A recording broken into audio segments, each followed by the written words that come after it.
Let's talk about something that hits close to home for millions of people, mortgage rates. Because lately, they've been on an absolutely wild ride, and it's a story that connects global headlines directly to your wallet. So what is going on? How can something that's supposed to be pretty stable, like a 30-year mortgage rate, suddenly go so haywire? That's the big question we're going to unpack right now. Okay, let's get into it. And to get a sense of just how dramatic this shift was, you really only need to look at the last couple of weeks. I mean, just last week, we were all talking about a 3-year low for mortgage rates. This week, a sudden, really sharp spike. It was a complete 180. And we're not talking about a slow creep up here. Just look at these numbers. Over a single 3-day weekend, the average rate for a 30-year fixed mortgage shot up from 6.07% to 6.21%. Now that is a huge move in the bond market, and it left a lot of people just scratching their heads. Okay, so this story is really a tale of two halves. To understand why rates spiked so suddenly, you first have to understand the surprising low that came right before it. So let's rewind just a little bit and see what was happening before this whole reversal. Right, so that 3-year low we just saw, it didn't just happen out of nowhere. It was actually driven by a major government proposal to have Fannie Mae and Freddie Mac buy up a massive amount of mortgage-backed securities. So what are these things anyway? Well, mortgage-backed securities, or MBS, are basically just big bundles of home loans that could package together and sold as investments. The key thing to know is that when a huge buyer, like say the government with a $200 billion plan, steps in to buy them, demand just skyrockets. And all that demand pushes mortgage rates down for everybody. And that's exactly what was happening. Which brings us right back to our big mystery. If you have this massive government plan pushing rates down, what in the world could be powerful enough to not just stop that trend in its tracks, but completely reverse it over a single weekend? So, what was this surprising trigger? Well, the answer wasn't hiding in some economic report or a press release from the Fed. Nope, it came from somewhere way more unexpected.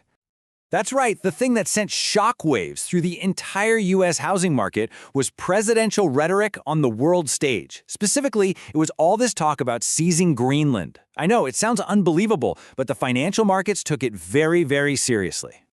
And don't just take my word for it. Here's what Matthew Graham over at Mortgage News Daily had to say. He basically pointed out that the market's fear wasn't about one specific action, but about the risk it signaled, the risk that the normal, stable economic relationships between countries were suddenly on shaky ground.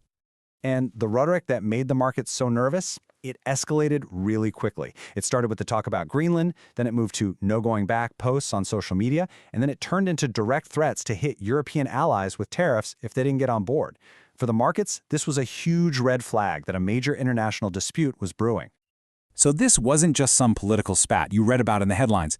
It had immediate and really far-reaching financial consequences. Now let's trace that global ripple effect and see how this one issue started a chain reaction that rattled markets all over the world. I mean, think about how incredibly fast this all happened. On Friday, rates are at that 3-year low. Then, over the weekend, all the geopolitical talk gets more intense, and boom. By the time the markets opened back up on Tuesday, all that tension was already baked in, causing that immediate jump in rates we saw. One of the very first real-world reactions came from Denmark. A major pension fund there announced it was selling off its U.S. Treasury bonds. Now, financially, it wasn't a gigantic amount, but symbolically, it was huge. It was basically a vote of no confidence that really spooked other international investors.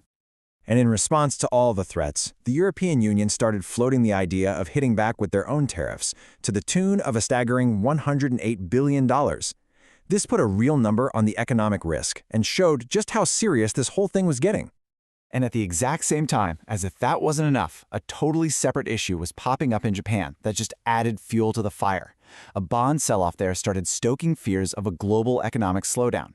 And when investors get nervous about one major economy, they tend to get nervous about all of them. It was a perfect storm of anxiety. And you could see that fear plain as day in the stock market.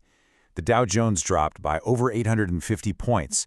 That was a clear sign that this worry had spread way beyond just the bond market and into the broader economy.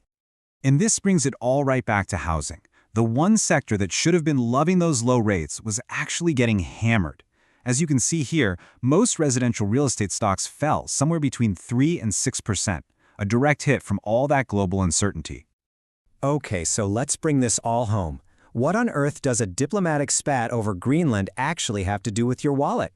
Let's connect these giant global headlines directly to your personal finances.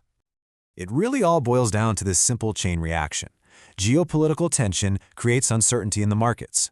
That uncertainty makes investors nervous, so they sell off assets they see as risky, and that includes U.S. Treasury bonds. And here's the kicker. Mortgage rates are tied very closely to the health of those Treasury bonds. So when bond prices fall, mortgage rates rise. It's a direct line. So if you remember anything from all this, remember these three things. First, the world is way more connected than we think, and global politics can directly impact your wallet. Second, bond markets react to perceived instability, and they react fast. And third, your mortgage rate is directly linked to the health of U.S. government bonds, which are, in turn, affected by what's happening on the world stage. And that kind of leaves us with one final thought. This was just one pretty wild example.